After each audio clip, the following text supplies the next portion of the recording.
This is a secret Knights Templar building, and it's forgotten here in a Lincolnshire field in the middle of nowhere. Now this was built many hundreds of years ago by the Knights Templar themselves, and they were a crusading order, an order of knights that would ride out to Jerusalem and try and take the holy city from the Muslims there. But here is where they had their base of operations. This is Temple Bruer in Lincolnshire. This here is the preceptory. Now, what is a preceptory? Well, it was part monastery, part banking centre, part home and part military training ground. There was quite a lot here actually, and this building here is the last remaining part of it.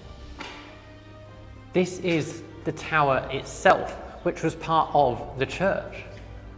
And it's amazing that you can just come and walk in this place where the very knights of the Templar would have been.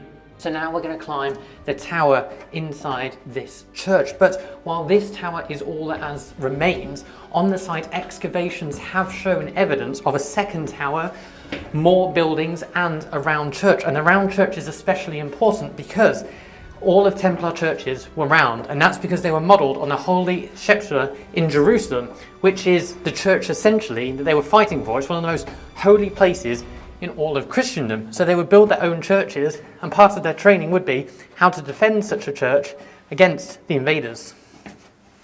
In 1307, the King of France ordered the arrest of all of the Knights Templar. Accusations of heresy, secret rituals, corruption, anything he could come up with, essentially to try and seize their wealth.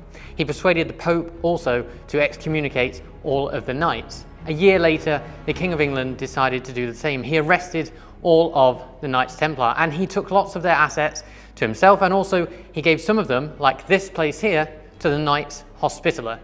And today, much of the temple's assets have been destroyed or been lost or forgotten. This is one of the few places that remains.